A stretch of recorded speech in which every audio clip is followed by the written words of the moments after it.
All right, President Biden wrapped up his three-day visit to Eastern Europe by meeting with Eastern European NATO allies known as the Bucharest Nine. Mr. Biden was in Poland to drum up support for Ukraine nearly 1 year since Russia's invasion. Meanwhile, China's top diplomat met with Russian President Vladimir Putin today. During the meeting, Putin said the relationship between the two nations is, quote, reaching new milestones. So far, Beijing has remained neutral over the war in Ukraine. Let's bring in CBS News senior White House and political correspondent Errol. He is traveling with the president. Joins us now from Warsaw with a backdrop that is in stark comparison and relief to what you saw yesterday, Ed, with the president. But tell us about what he's trying to accomplish with today's meeting with NATO and the Bucharest Nine specifically. Errol and Lana, good to see you. The president's now on his way back to the United States, having met this afternoon here in Warsaw with leaders of the Bucharest Nine, a meeting designed to demonstrate publicly the United States' support and NATO's broader support for the easternmost members of the military alliance. These 9 countries border Russia and Ukraine. They are the most at risk, potentially, if Russia were to expand military operations further to the west.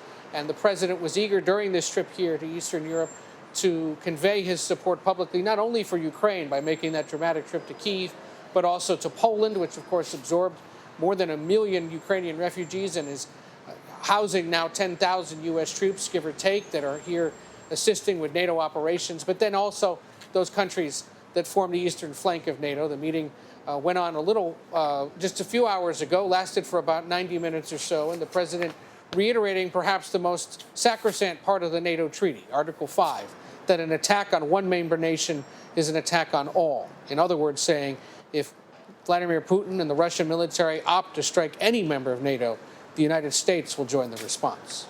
Well, China's top diplomat met with officials in Moscow today, Ed, including President Putin.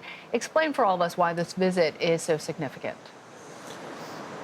Well, remember, China and Russia have formed a new alliance, in essence, saying that they have a no-holds-barred friendship and agreement that has the two countries working together. As you mentioned, they've remained relatively neutral, at least officially, in terms of the Ukrainian conflict, and China has sent signals that it would like to see Russia find a way out of all this, given its struggles over the past year in gaining ground and demonstrating its military supremacy.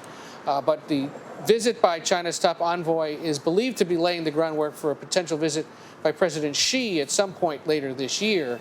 There are some reports today that a trip is indeed happening sometime this spring. No signal of that today, but it's a reminder that China and Russia still are working closely. And it's a big reason why President Biden wanted to come again to this region to reiterate that Western democracies have been holding firm against autocracies like Russia and like China, who continue to, of course, dominate their corners of the world and are seeking to influence other parts of the world. But President Biden making the argument that despite the work that those two countries are doing together, democracies are standing strong against Russian aggression and will continue to do so. But a closely watched meeting, not only by the United States, but the rest of the world, for some signals of what it is these two other superpowers may be trying to do together to end the conflict in Ukraine and expand their supremacy around the world.